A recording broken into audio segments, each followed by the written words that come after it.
Olá, pessoal, tudo bem? Eu sou Marilis Pereira Jorge, sou jornalista, sou colunista da Folha de São Paulo, apresentadora do My News, sou roteirista também de TV e de documentário, e eu trouxe um tema para a gente conversar nesse festival, que eu acho que é um tema muito atual, necessário, acho que a gente precisa falar sobre isso, e eu quero começar fazendo uma provocação para você que acompanha a gente.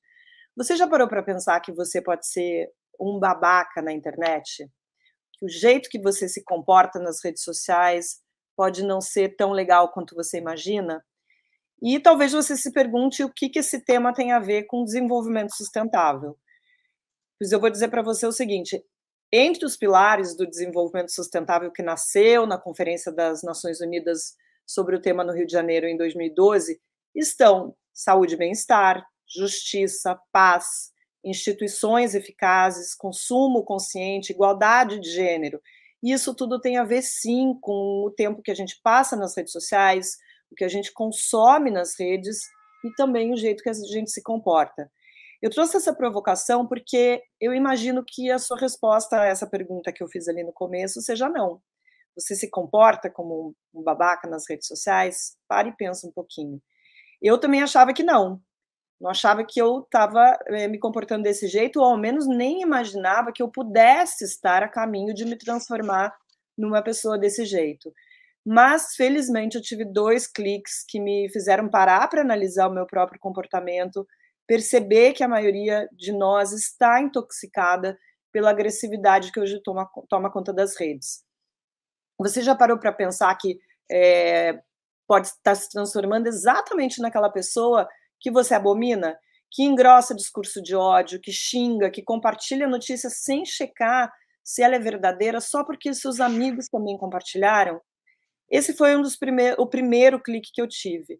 Por que estou me comportando exatamente como as pessoas que eu critico? Por que eu reclamo da agressividade das pessoas se eu respondo com mais agressividade os ataques que eu recebo? E o segundo clique aconteceu quando eu recebi o livro 10 argumentos para você deletar agora suas redes sociais, do Jaron Lanier. Em um dos capítulos, que é exatamente sobre isso, ele fala: você está se transformando num babaca.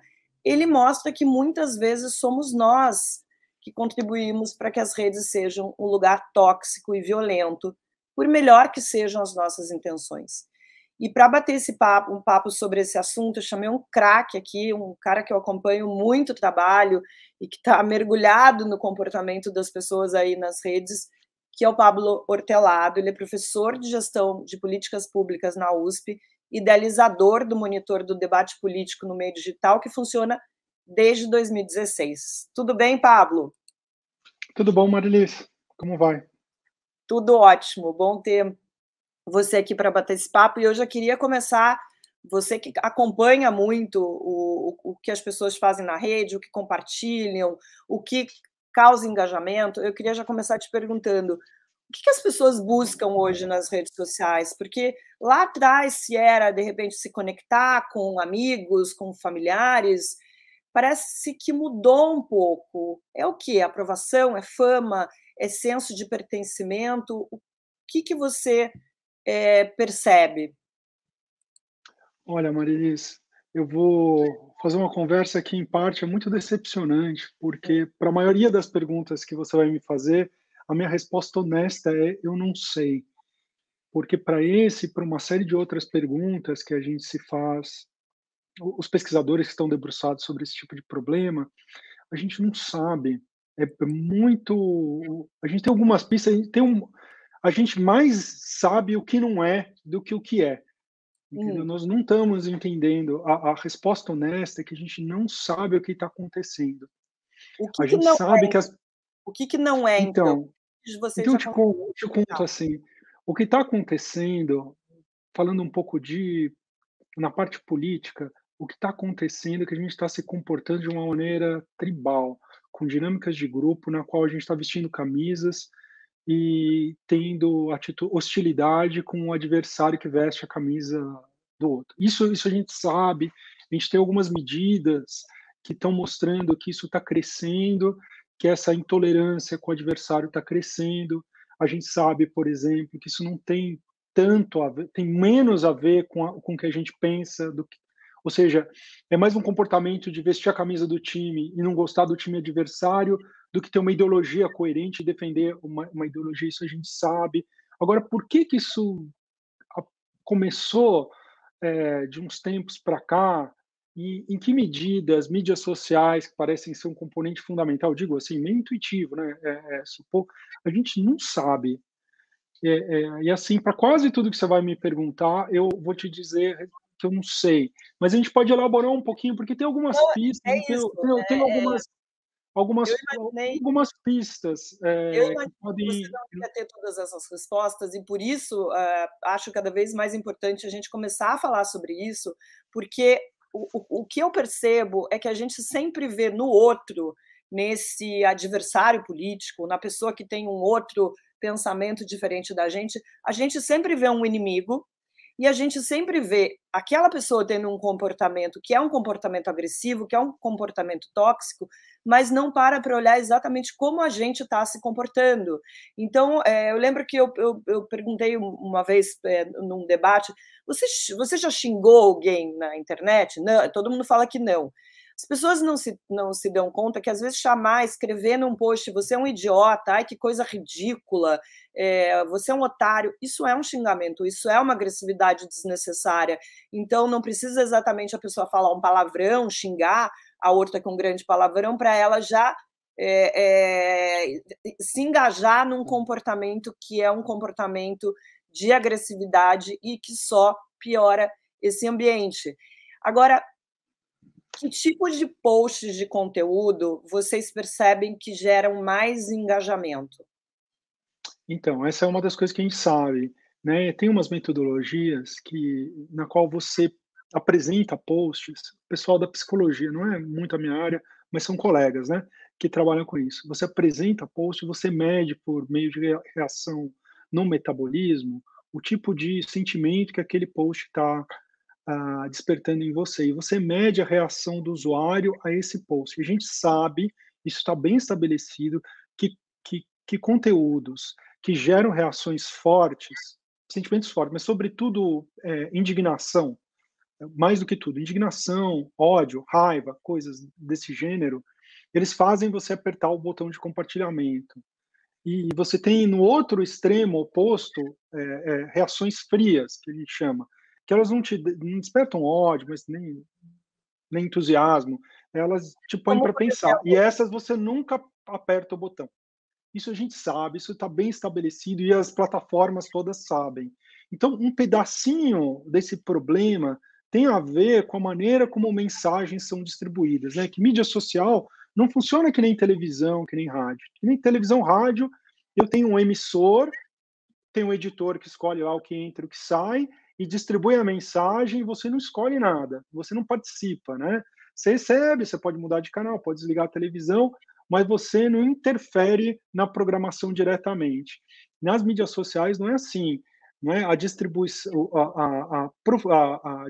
da mensagem, ela conta com a sua participação ao apertar o botão de compartilhamento. E o botão de compartilhamento é um negócio que tem um impacto muito grande na distribuição. Tanto é que as plataformas elas andam tentando diminuir o impacto do botão de compartilhamento, distribuindo conteúdos diretamente. Elas estão fazendo várias mudanças ali para diminuir, porque eles sabem que esse ambiente muito tóxico tem a ver com o papel do botão de compartilhamento.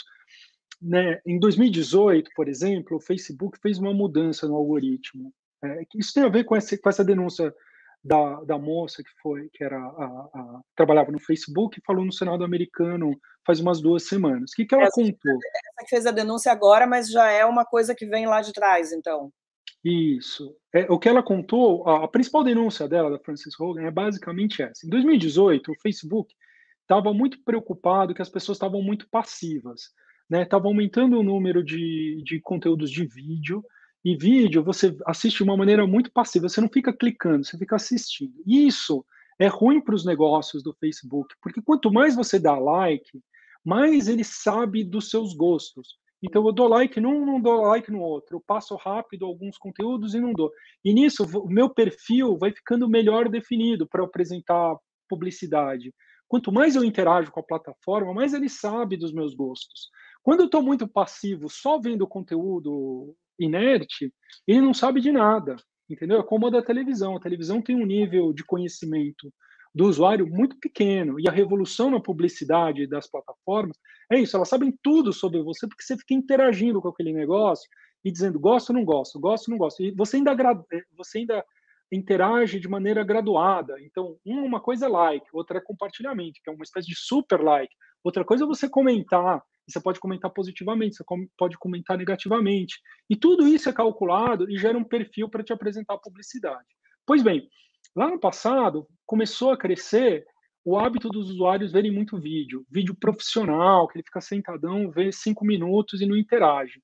Para mudar isso, o Facebook resolveu apresentar mais conteúdo de amigos. Apresentou isso como uma coisa que era para melhorar a qualidade, mas não era, era puramente econômico. Ao fazer isso, então, ele apresentava coisas de pessoas mais próximas, de pessoas com quem eu tinha muitos laços em comuns. O resultado disso é que a gente passou a interagir muito mais com esses conteúdos, mas esses conteúdos caíram de qualidade, porque eram conteúdos muito ruins, porque a gente interage com conteúdo que desperta esse tipo de sentimento ruim. E aí disparou a quantidade de conteúdo de qualidade ruim, de desinformação, conteúdo de ódio, conteúdo divisivo. E o Facebook não mexeu nisso porque era bom para os negócios. Essa é basicamente a denúncia que a moça ela fez no Senado americano. Né? Então, está dentro da estrutura das plataformas, o modelo de negócios deles é meio irmão de conteúdo de má qualidade. E a gente não está conseguindo, não é que as plataformas queiram que a sociedade se degrade, né? Só se comunique dessa maneira, mas é uma espécie de efeito colateral do modelo de negócio que eles construíram, não é? Que ele supervalorize esse tipo de conteúdo. Mas estou falando tudo isso, mas sem querer atribuir também muito responsabilidade nas plataformas, porque a gente não sabe direito se esse fenômeno ele é causado pela plataforma ou se esse é um fenômeno que está fora na sociedade e a plataforma só mostra uma coisa que está acontecendo na sociedade. Assim, esse debate é quente, tem um monte de evidências, elas não são claras, e a verdade mesmo é que a gente não sabe o que está acontecendo. A gente não sabe direito. Eu ia te perguntar justamente isso, mas acho que realmente a resposta deve ser difícil. Se é isso, a internet apenas amplifica as nossas piores características ou ela tem poder de nos transformar em pessoas piores?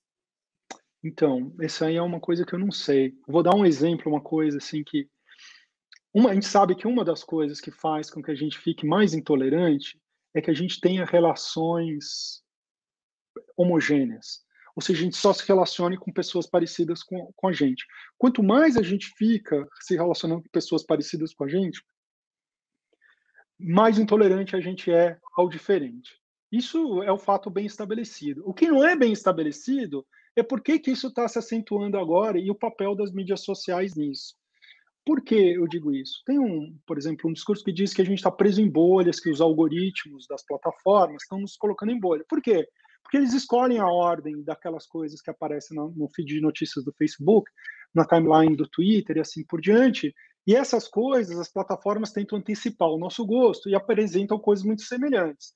E, portanto, elas estariam, digamos, amplificando esse efeito, né, de homofilia, que é apresentar conteúdos homogêneos, assim, muito parecidos com a gente, e estaria nos radicalizando ao fazer isso. Acontece que esse fenômeno, ele não é só offline, ele não é só online, ele é offline também.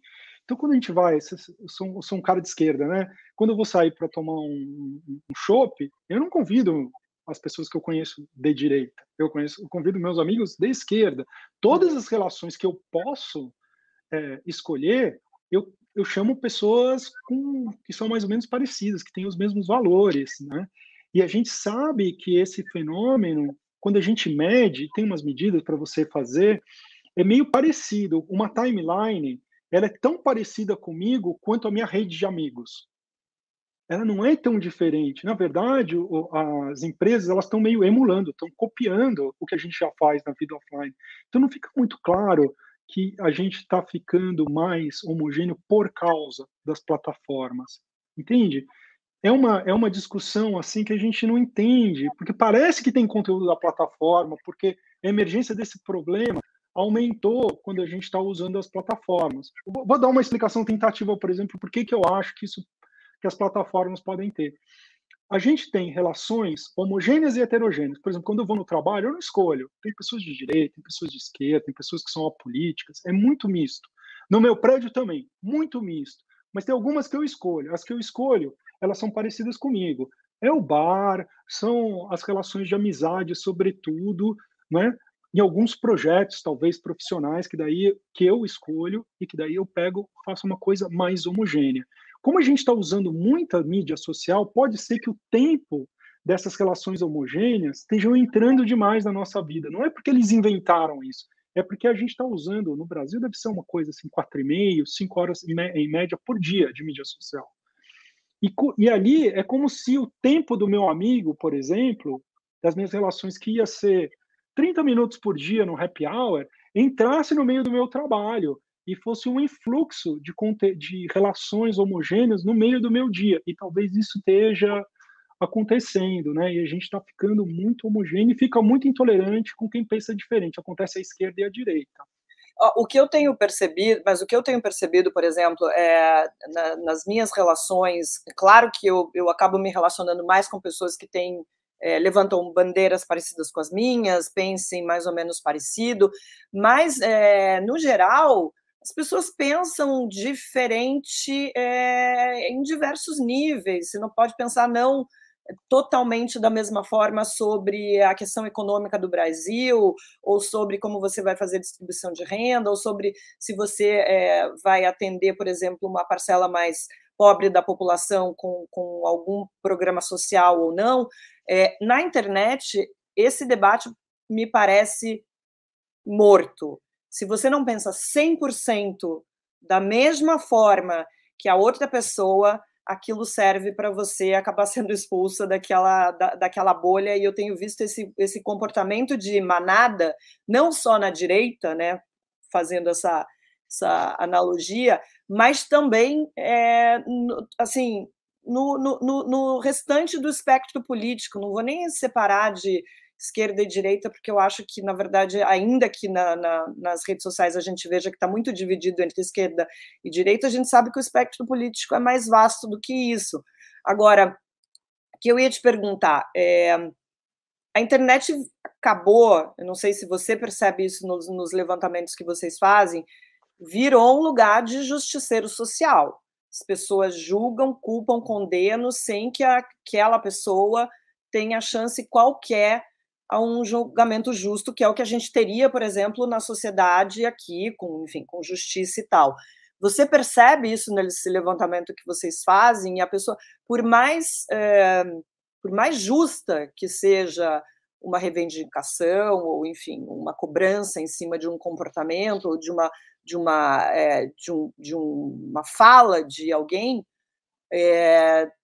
a gente vê que esse linchamento é uma pauta do dia. A gente vê isso acontecer diariamente nas redes sociais e parece que não é uma questão de ideologia. As pessoas estão se comportando, como você falou no começo, tendo um comportamento tribal.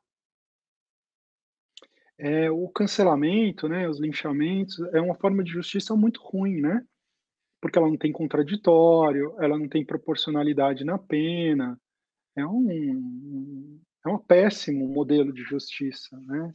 E a gente ficou enganchado, eu digo a gente, a sociedade, né, ficou enganchado, porque mídia social, se você pensar, ela democratizou uma cultura da celebridade. Nós viramos todos micro-celebridades e a fronteira entre o público e o privado se desfez. Se você pensa lá atrás, essa cultura de celebridade é muito antiga, do início do cinema, não é? E as celebridades do passado, as celebridades de Hollywood, desde os anos 30, né, elas já tinham uma vida, uma imagem dissociada da própria intimidade e uma vida que é meio pública. Aí quando a gente olha lá para o comecinho da internet, no meados dos anos 90, né, qual que é o primeiro fenômeno participativo? Já são os blogs. E o que é o blog? Eu me lembro de um dos textos primeiros, assim, que estava tentando descrever os fenômenos do blog. Fala assim, diário público. Poxa, mas como assim diário público? Diário é privado, diário você fazia até cifrado, você punha cadeado, você escondia porque era um relato autobiográfico, uma reflexão sobre a sua vida. Como é que eu faço um diário público? Bem, eu já estou me comportando como uma celebridade, né? Eu faço uma apresentação da minha própria vida, uma apresentação do self, né? Eu construo uma personalidade pública falando da minha intimidade. E a lógica das redes, que a gente está vendo no Instagram, que a gente vê no Facebook, ela está muito enraizada nessa cultura da internet, que é uma espécie de cultura da celebridade democratizada. Só que aí, a partir do momento que eu entro, né, se eu construo uma imagem pública, eu falo da minha vida, eu mostro meus filhos, eu mostro minha vida com a minha namorada, eu mostro as minhas viagens, o que eu comi, e eu vou construindo uma imagem de mim mesmo, eu também fico muito dependente dessa reação do público, não é? E o cancelamento é uma espécie de sanção negativa desse público do qual eu me tornei muito dependente. E por isso que é extremamente doloroso, é uma pena extremamente severa, porque o cancelamento, se você pegar um cancelamento de verdade, que vem uma manada, te atropela e não quer saber da tua versão, ela é destruidora, ela leva a um suicídio. Não é? E elas levam ao suicídio porque todos nós nos tornamos extremamente dependentes da aprovação do público, porque a gente está vivendo vidas de celebridades. Só que as vidas de celebridades, elas eram construídas por marqueteiros, por grandes empresas, e as pessoas levavam uma vida em paralelo, uma vida real e uma vida fake, que era feita para os fãs, para as revistas. E a gente, não, a nossa vida é uma espécie de micro-celebridade amadora, onde está tudo entrelaçado. Não é? Então a gente depende da aprovação, a gente não consegue ter uma existência fora desses veículos, e ao mesmo tempo a gente é extremamente vulnerável a uma ação dessas de sanção que, por conta da polarização política, se tornou absolutamente rotineira. Assim, Então, toda semana a gente está destruindo a vida de alguém. a Toda gente está semana. destruindo a vida de alguém. E aí que me chama a atenção. Como é que as pessoas que têm uma consciência política, têm uma consciência social, entendem da necessidade, por exemplo, de você ser a favor das pautas feministas e de combater a homofobia, combater racismo, combater machismo, e de repente a gente vê pessoas alimentando discursos de ódio, linchamento, cancelamento em nome de uma pauta do bem. E as pessoas não conseguem entender que, na verdade, estão só contribuindo para que esse lugar nas redes seja um lugar cada vez pior. Você vê isso também acontecer, porque assim, eu percebi no meu próprio comportamento, infelizmente já parei de fazer isso, de engrossar esse coro de linchamento e cancelamento que acaba com a vida das pessoas. Porque se você tem, de um lado, por exemplo, o caso de um menino adolescente de 16 anos que foi tão atacado nas redes sociais que acabou cometendo suicídio porque era homossexual, do outro lado, às vezes você pega uma declaração de uma pessoa ou, enfim, um posicionamento político e você vê que a agressividade que aquela pessoa é combatida, ela é tão grande ou maior do que o que causou aquilo. Como é que a gente escapa dessa armadilha, Pablo? Eu não sei, de novo, não sei. Obviamente que eu não sei, eu não sei como a gente sai disso, mas é isso, nós estamos. Você sabe, porque as pessoas. Primeiro, assim, uma coisa que é muito importante falar, assim, isso acontece à esquerda e à direita. Sim, Assim, todo ativista de direita, ele é um ativista do bem, tanto quanto o cara que está defendendo a diversidade LGBT, feminismo e antirracismo. Ele é do bem na concepção dele, assim como, obviamente, o outro também na concepção dele, não é? Um típico ativista de direita, ele acredita que ele está trabalhando contra pessoas malévolas que estão querendo influenciar as crianças, acabar com a família tradicional, pessoas que estão querendo corromper o Brasil, roubar dinheiro. Todo mundo é do bem. Que aqui não temos esse. Todo mundo está com a melhor das intenções e nós estamos nos destruindo. E um pedaço do nosso desafio é a capacidade de enxergar boa-fé no outro, Hum, mesmo discordando, porque a gente não consegue enxergar a boa-fé. A gente acha que o outro cara é um demônio, é uma pessoa que está ali para acabar porque ela é machista, racista, ou do outro lado, que ela quer corromper, estuprador, pedófilo, entende? É uma incapacidade de, de discordar sem ver má fé, porque, na verdade, a dinâmica da polarização, ela é isso. Ela é uma profunda intolerância com o outro. É a ideia de que eu só posso ter uma solução social boa, que eu só posso resolver os problemas da sociedade com a eliminação do outro. E por isso que é extremamente preocupante quando a gente olha alguns desses indícios de polarização e a gente vê um gráfico crescente, e a gente vê, inclusive, disposição de uso da violência. Nos Estados Unidos, agora, recentemente, fizeram uma medida perguntando se as pessoas achavam que tinha que ter secessão, dividir o país em dois. Literalmente, metade da população americana acha que tem que dividir o país em dois. Metade da população, mais ou menos, que acha que loucura. tem que dividir o país em dois. A disposição para o uso de violência contra o adversário político também está acima de 50%.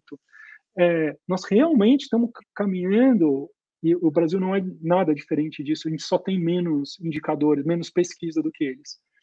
A gente está caminhando para uma situação de profunda intolerância política. E um dos elementos, e aí voltando para algumas evidências que a gente tem, é que entender que o outro tem boa fé diminui a sua radicalidade. Tem uma pesquisadora, chama Diana Muntz, que ela um pouco a linha de investigação dela, ela tem recolhido bastante evidências. E é que quanto mais proximidade com pessoas diferentes você tem, quanto maior capacidade de escolher, menos radical você fica, mas também menos politizado você fica. O que é curioso, porque por muito tempo a gente ficava olhando até com inveja, por exemplo, dos argentinos, dizendo isso é uma boa sociedade, eles são politizados, eles não deixam nada barato, tudo eles vão para a rua. E agora que a gente tem isso, que as nossas ruas estão cheias e todo mundo só fala de política em todos os momentos, e está todo mundo no WhatsApp consumindo loucamente conteúdos políticos, a gente está vivendo num inferno. E talvez fosse melhor que a gente falasse mais de futebol, mais da Anitta e Pois é, verdade. menos. A gente já reclamou muito, e isso é um fato, a popularidade tanto da seleção brasileira quanto do assunto futebol mesmo caiu muito no Brasil. Em compensação, a política virou o nosso assunto de mesa de bar, da mesa aqui do bar da internet, porque eu lembro durante aquela parte aquele momento de pandemia que estava todo mundo, quem podia pelo menos, estava muito em casa, e eu me reunia com amigos aqui no Zoom, 6, 7, 8 pessoas, e ficava falando de política. Podia falar de qualquer outra coisa, mas esse, de fato, parece esse assunto. Mas o que eu ia te perguntar, o tal do viés da confirmação está matando o debate, né? Porque a gente só se agarra ao que a gente acredita, só consome o que a gente acredita que é certo e não dá mais espaço ao contraditório. É isso, Pablo? Porque o viés de confirmação ele é ligado com. Viés de confirmação é uma disposição psicológica que todo mundo tem, né? Ela não é nova, não é que a polarização trouxe. O que aconteceu é que quando a gente está muito apaixonado, o viés de confirmação é maior. E esse é o problema, porque a polarização nos apaixona pelas nossas posições políticas. A gente fica muito fanatizado, seja qual for a nossa posição política. E aí o viés de confirmação ele fica muito exacerbado. Por isso que você vê pessoas extremamente sofisticadas, extremamente inteligentes, comprando coisas que você não acredita. Fala, mas não é possível que essa pessoa com essa qualidade está distribuindo um link desse site. Não é possível. E está acontecendo de montão. Está acontecendo de montão, porque quando a sociedade se polarizou e as pessoas ficaram muito apaixonadas pelas suas ideias, se construíram estruturas políticas para alimentar esse fogo, porque tem gente que se beneficia, tem grupos políticos que se beneficiam disso, e tem máquinas político-partidárias que estão explorando isso. E basicamente o que eles fazem é isso, é colocar lenha na polarização todos os dias, produzindo conteúdos que exacerbam e que basicamente despertam a indignação. De todos os sentimentos, o mais é indignação. Então, fica alimentando a pessoa todo dia com dezenas, centenas, milhares de links que geram indignação na pessoa. A pessoa, ela já tem essa posição muito clara. O viés de confirmação é a nossa disposição psicológica, faz com que a gente aceite muito acriticamente aquilo que a gente já concorda e que a gente rejeite coisas, mesmo que sejam bem fundamentadas, que desafiam o que a gente já tem. Isso a gente sempre tem. Mas quando a gente está muito apaixonado, esse viés é maior, a gente não aceita nada. E a gente compra as maiores bobagens só porque elas estão reiterando o que a gente já sabe. Fala assim, se não for verdade, é bem provável. Deve ser verdade. Se não for, deveria ser, ou algo parecido, na verdade é. E a gente fica no botão de compartilhamento, apertando esse bendito botão, inundando as mídias sociais de coisa. Tanto é que um dos problemas, né, se fala muito de robôs, por exemplo, no Twitter, né, que o Twitter tem muitos robôs, e um dos problemas do combate aos robôs existem, tá? Existem softwares que ficam simulando ser gente e para compartilhar conteúdo de uma qualidade.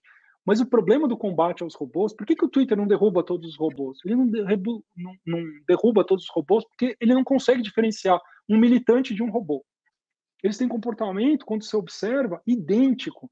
Uma pessoa militante que está com uma paixão exacerbada, ela fica pegando, caçando fontes e fica exercendo ali a sua paixão política, que é a afirmação daquilo que ela pensa e o ataque a quem tem a identidade política adversária. Fica apertando aquele botão continuamente numa atividade que é indiscernível de um software. E um software hoje sofisticado, ele se faz passar por gente. Hoje, gente se faz passar ou age como se fosse um robô. E aí a plataforma fica vendo esse e não sabe o que é gente e o que é robô. E ela, sempre que ela tentou endurecer e tirar os robôs, terminou derrubando um monte de pessoas reais. Porque as pessoas viraram robôs.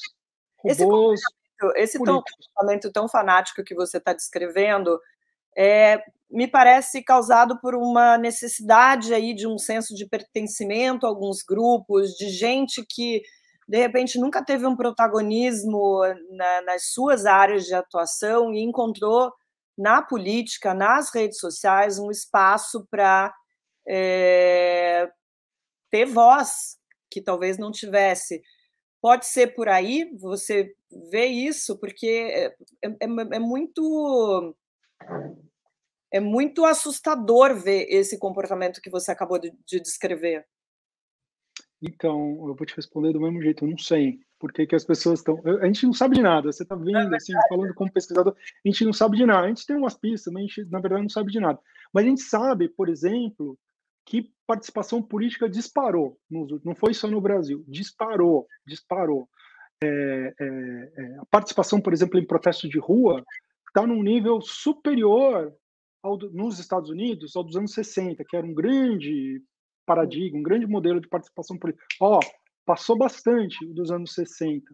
Aqui, a gente tem dados que mostram que a nossa participação política está muito superior à dos anos 80, que era o nosso modelo de participação política, quando se fundaram os sindicatos, se fundou o PT. Mas a gente está muito, já está muito mais participativo do que naquela.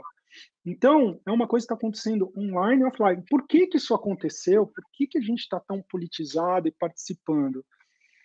Eu não sei, tem a ver com as mídias sociais. Coincidiu de ser durante um período de mídias sociais, mas foi por causa das mídias sociais? Eu não sei dizer. Eu sei que a gente está hiperpolitizado, assim. Isso a gente sabe. E eu sei também que isso não é um fenômeno brasileiro. Está acontecendo em vários países do mundo. E nesse contexto, ele ganhou um significado diferente. Que antigamente, quando a direita, não tinha ativismo de direita antes. Se tinha uma coisa assim irrisória, pequena, não era relevante socialmente. Então as pessoas achavam, de esquerda, né? Achavam o seguinte: tinha dois jeitos de estar no mundo. Você podia ser uma pessoa apática, que está concordando com o status quo e que está acomodada, tentando ganhar seu dinheiro, ou você podia ser um ativista. E ser ativista significava que você tinha compromisso social, responsabilidade, queria mudar as coisas, e era uma coisa boa, do bem, que melhorava a situação de todo mundo, né? E as pessoas, digamos, ruins, eram aquelas acomodadas, apáticas, que estavam só pensando no seu. E essa era a visão de mundo que se tinha. A partir do momento que surgiu o ativismo de direita, A lógica não é essa. Você não tem as pessoas apáticas e ativistas. Você tem ativista de esquerda e ativista de direita. E eles, retoricamente, estão lutando, cada um contra um monstro. Mas, Uhum. no fundo, eles estão lutando contra si. Eles estão lutando contra si. A pessoa acha, por exemplo, uma pessoa de esquerda acha que está lutando contra o patriarcado, contra o sistema capitalista, mas, na verdade, está lutando contra a tia do Zap. Eu É a acho tia dele, é a prima. Acho interessante você usar essa palavra, as pessoas estão lutando. A gente perdeu a capacidade, então, de dialogar e está dando espaço ao confronto, é isso que as pessoas estão procurando.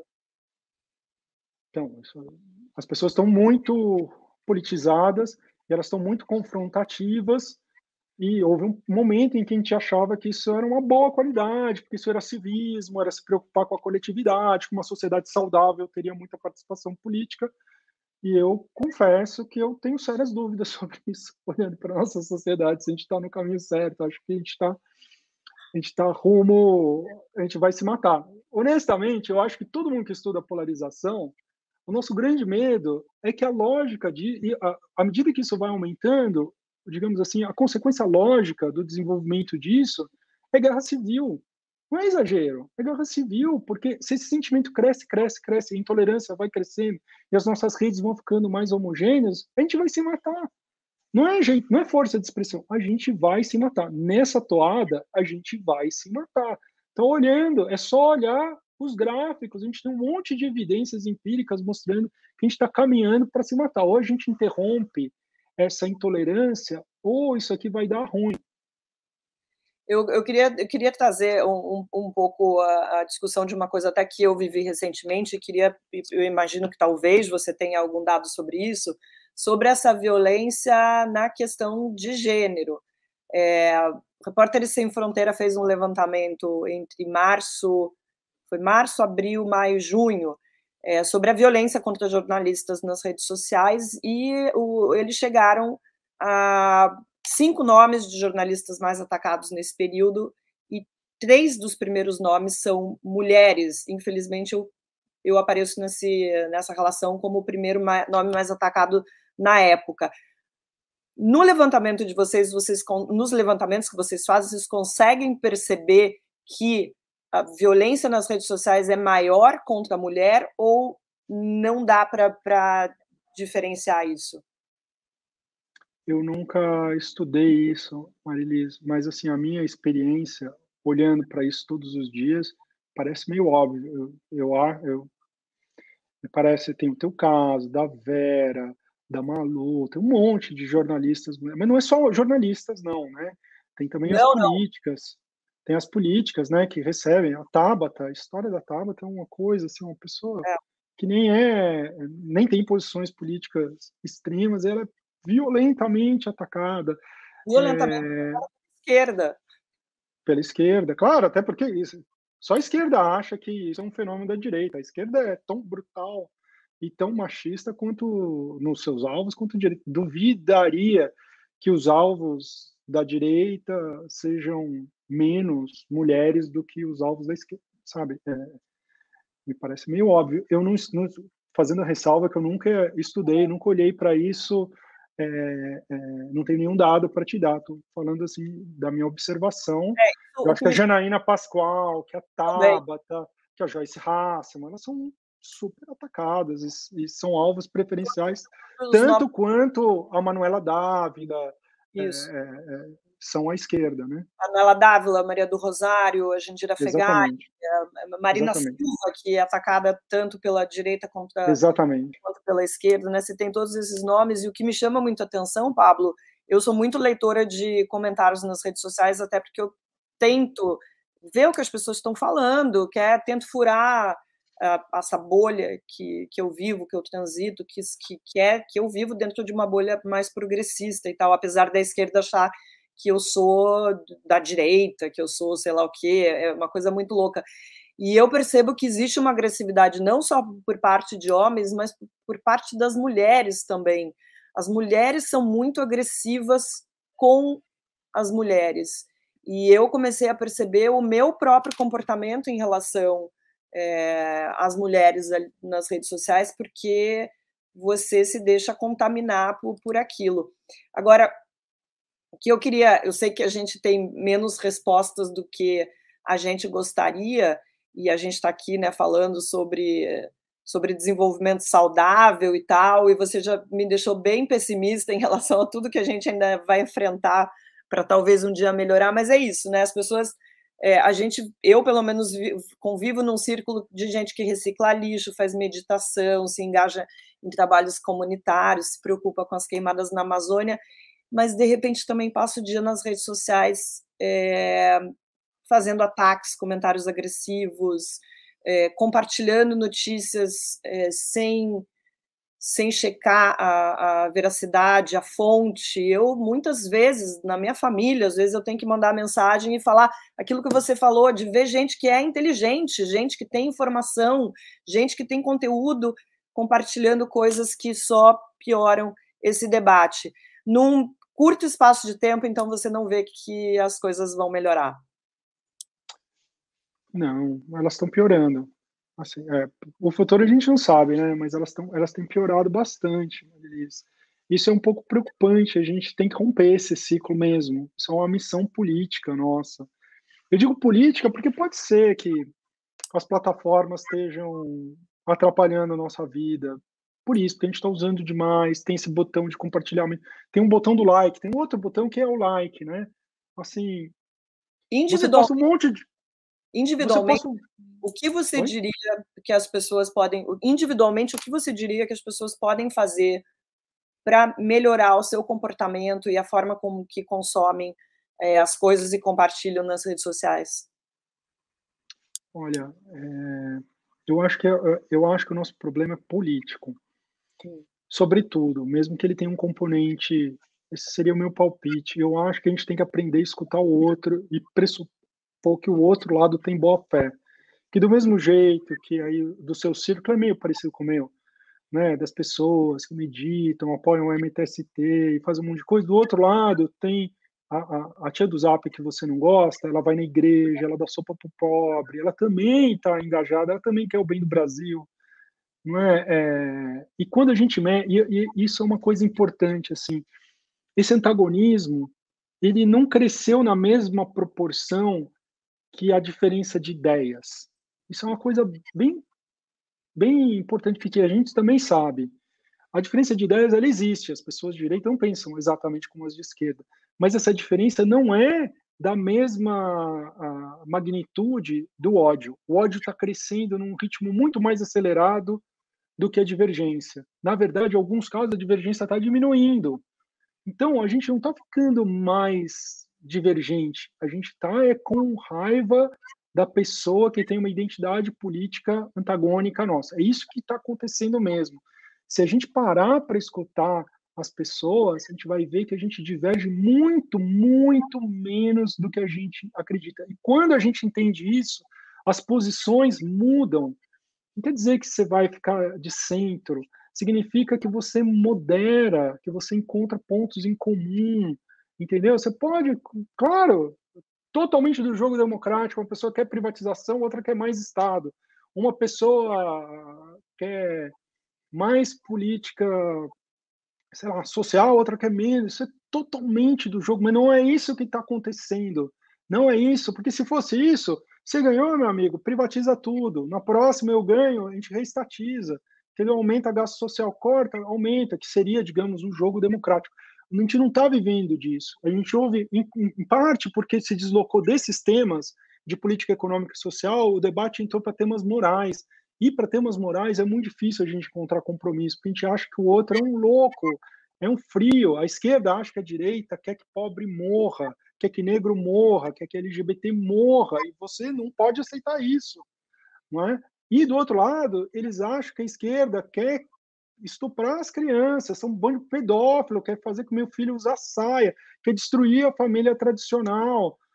É isso, nós estamos vivendo num grande mal-entendido, se você quiser, num grande mal-entendido, onde cada lado faz uma caricatura do outro e a gente se tornou completamente intolerante. A gente só acha que uma sociedade pode ser saudável e razoável com a eliminação da outra metade do Brasil. E se a gente não sair desse impasse, nós vamos terminar em violência. Isso é certo, né? Tudo pode acontecer, esse sentimento pode diminuir porque ele vem em ondas, porque por causa das mídias sociais, que elas mudam alguma coisa no algoritmo que estava causando isso, mas na verdade a gente não sabe de nada, a gente só sabe que isso está crescendo e que isso nos envolve, impacta todos nós. E se a gente não aprender a compreender o outro, aceitar o outro na sua diferença e diminuir a intensidade do nosso antagonismo, não significa que você tem que virar de centro, ou virar de direita, ou o cara de direita virar de esquerda. Significa só que você tem que ser tolerante e saber que o outro está de boa fé e tem uma forma diferente de ver o mundo e que está tudo bem. Ser tolerante e ter um entendimento maior do que, de fato, é a democracia, né? Porque isso que você falou, eu achei perfeito. As pessoas, talvez as diferenças políticas não sejam tão grandes, mas o ódio está alimentando essa intolerância. Eu sempre brinco quando alguém escreve, eu escrevo alguma coisa, alguém fala, nossa, que decepção, sempre concordei com tudo que você escreve.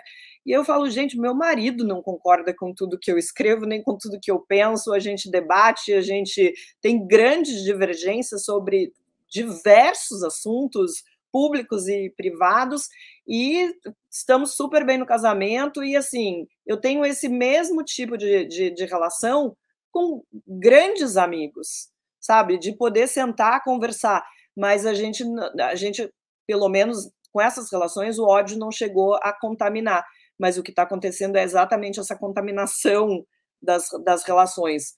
Tem um trecho nesse livro que eu mencionei aqui no começo do nosso bate-papo, que o Jaron Lanier ele dá de dica, que é justamente a gente olhar para o comportamento que a gente está tendo e se afastar dessa rede de ódio, sabe? Não ficar engrossando o discurso e nem... E quando eu passei a fazer isso, eu percebi que realmente, inclusive a minha vida, a minha saúde mental estava melhorando, porque você é sugado para aquela é uma bola de neve de ódio, de ressentimento que as redes sociais vão formando, e eu, em algum momento, assim, respondi alguns xingamentos que eu recebia e vi que aquilo ali, na verdade, não estava me levando a nada, a não ser ficar mais louca, pirada, com raiva das pessoas, que é isso, alimentando sentimentos de ódio, não só dentro de mim, como nessas outras pessoas que não gostam do que eu escrevo, do que falo, não concordam comigo. Então, ele fala para as pessoas se afastarem, sai da rede, dá um tempo. Ele é mais radical, que ele diz que é para realmente deletar as redes. Eu acho que talvez não seja esse caminho.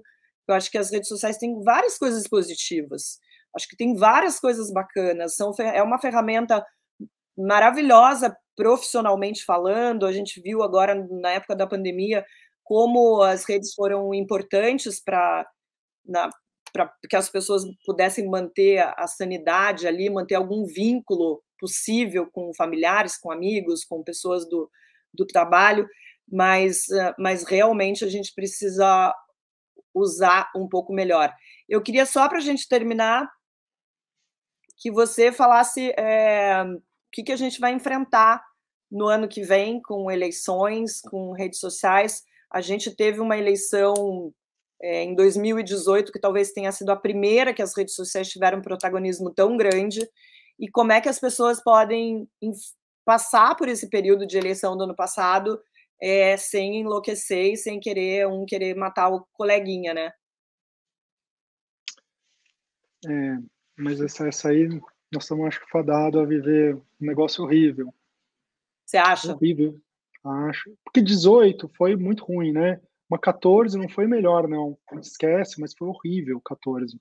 14 foi horrível. Mas você não acha que em 2018 o protagonismo das redes foi muito maior do que em 2014? Eu tenho essa sensação. Os políticos aprenderam a usar a questão das redes sociais, como em 2014 eu acho que eles não tinham ainda essa intimidade.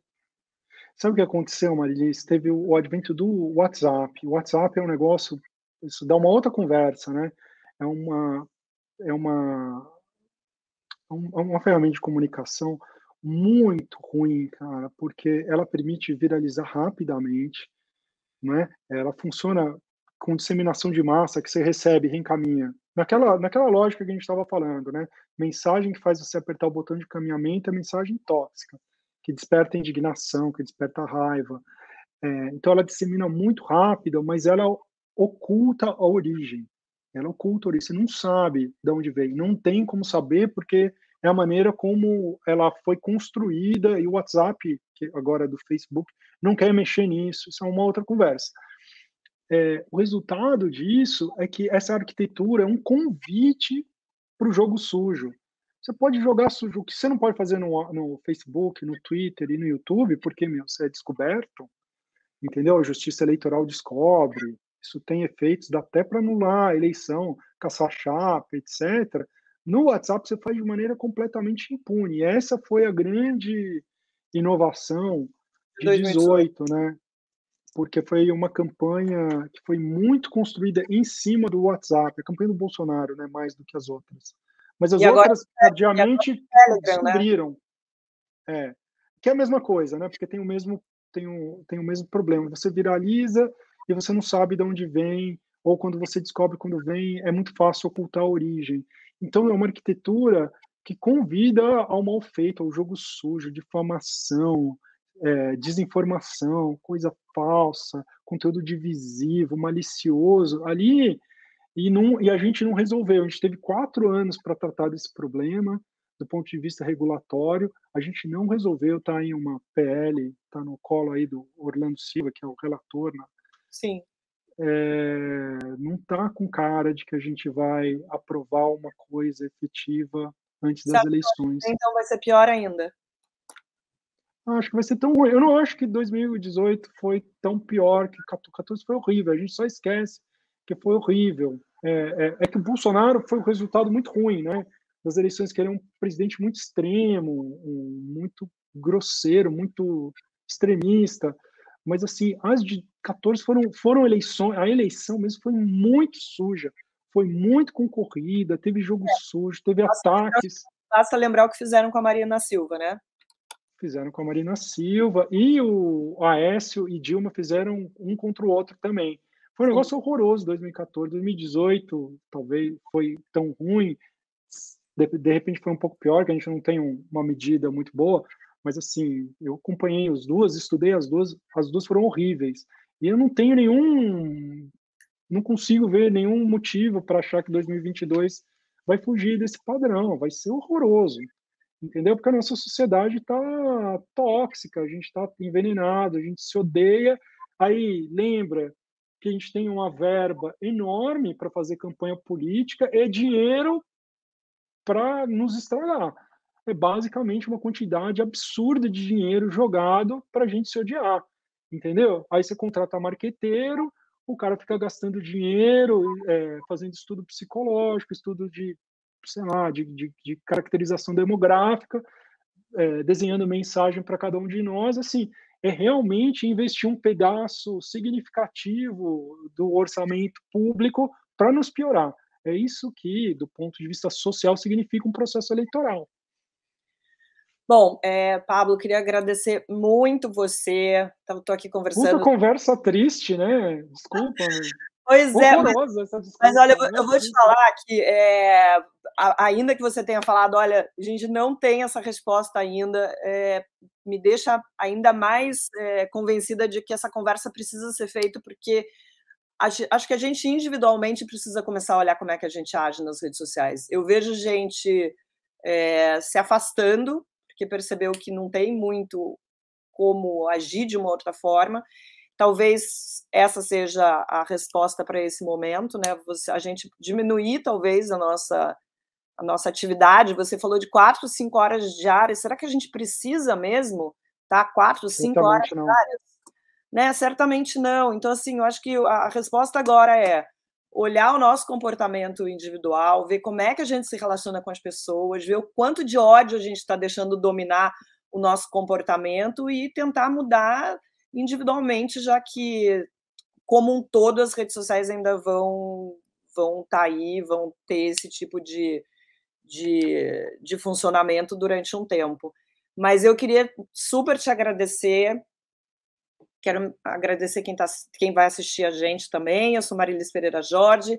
Pablo Hortelado, que é professor de gestão de políticas públicas da USP e idealizador do Monitor do Debate Político no Meio Digital. Eu sou super fã do teu trabalho, Pablo, acho que Obrigado. joga a luz aí em cima de várias coisas que a gente precisa saber como estão acontecendo nas redes, né, para a gente entender melhor os desdobramentos fora dela. É isso. Obrigada, então. Saímos. Obrigado, viu? E até a próxima.